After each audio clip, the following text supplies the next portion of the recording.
Adam, I'm really curious, like, what are the emotions, maybe the feelings you get when you know that you have a massive scoop that maybe no one else has, or that you got to get it out before anyone else? Like, what are kind of take us inside what it's like, kind of in your head, like your mindset when you have something like that.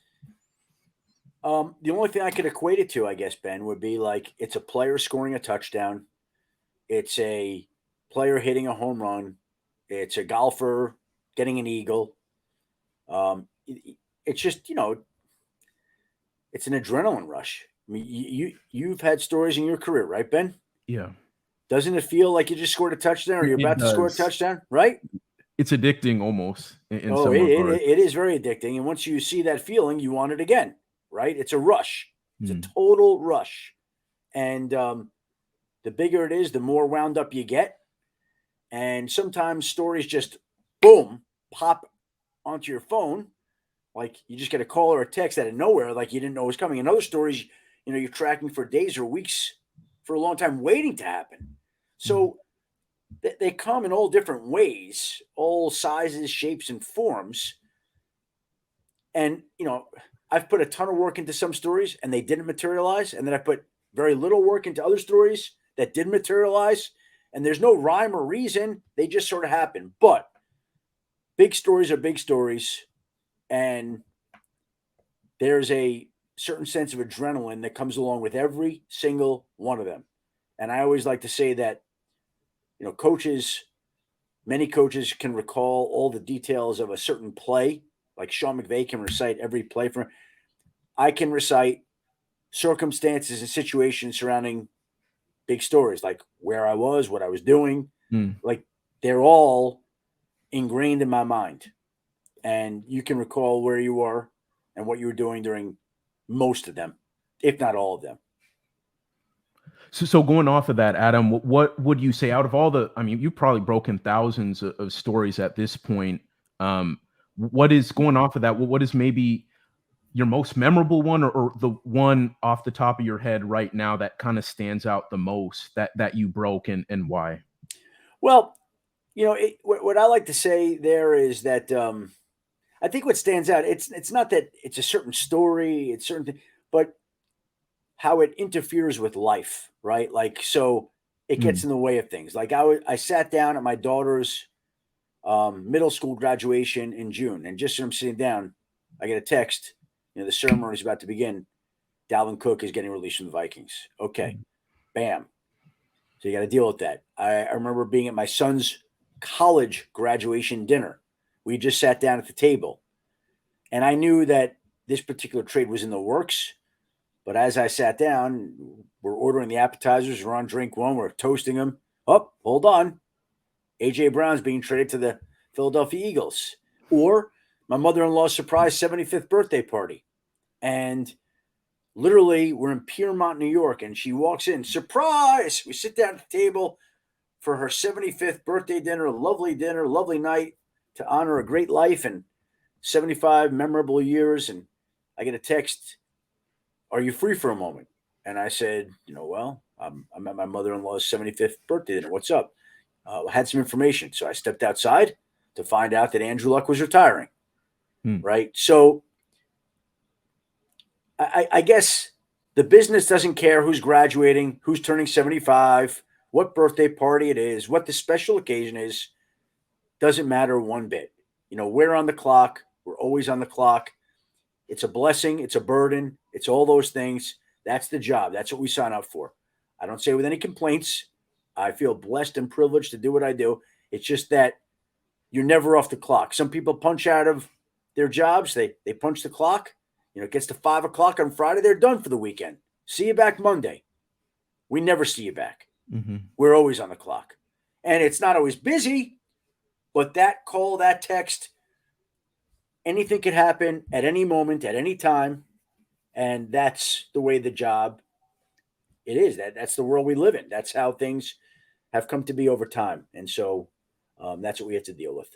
So knowing that, Adam, like how all consuming 24/7, specifically your job, I mean, mine can be very much like that at times, but yours is at a whole nother high gear because you're Well, a we all do this yeah, together, Ben. Like, I yeah, mean, you're covering Tennessee, and I'm covering the NFL, and so I mean, you could be, at the beach on a Saturday and get a call that, hey, they just traded somebody, they just cut yeah, somebody. Like, I mean, that happens to all of us. It's yeah, just that's the irregularities of one of these jobs, right? Like, it just is such that it doesn't care about weekends, holidays.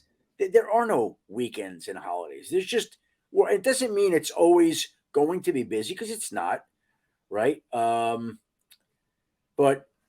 it's just, that's just kind of the way it is. It's just, you're yeah, always on call. yeah, I always say, like, it's like being a doctor, except what we do is far less important. We're not trying to save lives. We're just trying to pass along some information. yeah. Doctors are on call. Hey, we need to see you right away. Okay, well, you get a text, something's happening.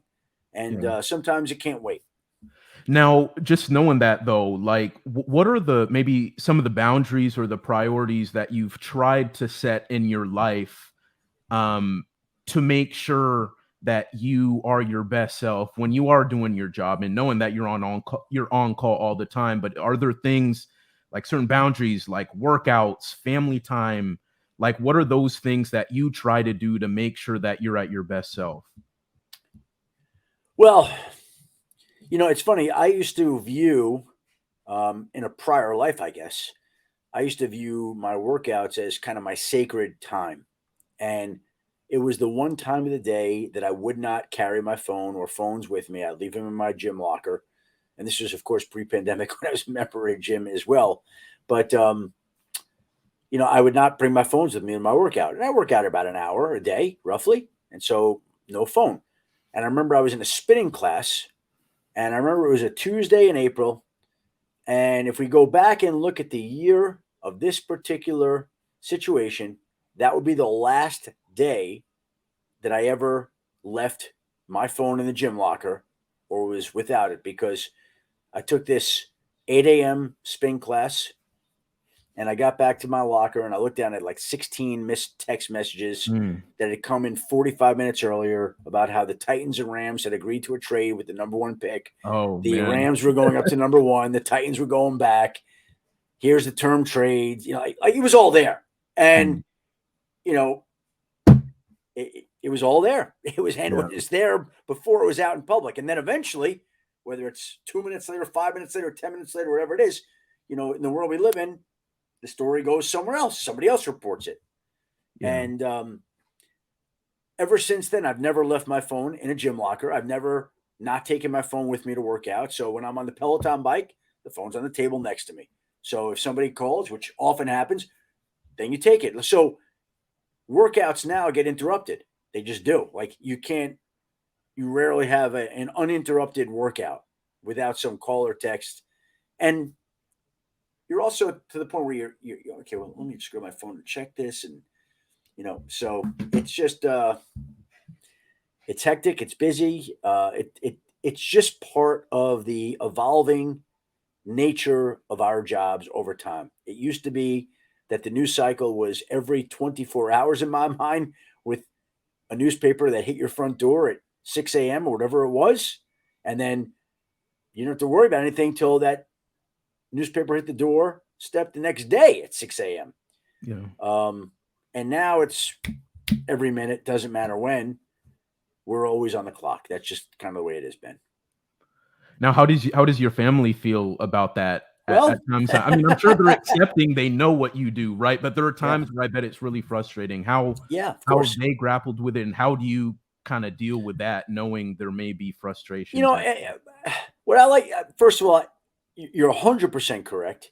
And I'm not any different than a lot of people. Like, a doctor who's at the dinner table and gets a text about a patient, or a lawyer who gets a text about a case, or I mean, we go on, right? But it's just that my job is a little bit more public. People see what's going on, so they're more privy to it. So it's a great question that you ask. And I guess my response is that there are many people in that exact situation now that we all have smartphones and cell phones, and we can be reached at any hour of the day. And so, I can only speak for me, and I know however many people are dealing with the same thing or very similar issues, I try to just keep my phone kind of between my legs at dinner, and Mhm. I try if unless I know I have to take something to let it go during dinner. But the phones are always there. I mean, I sleep next to a phone, right? Like that's the way it is. Yeah. So uh, that's what the job that comes along with doing the job, and just how it is.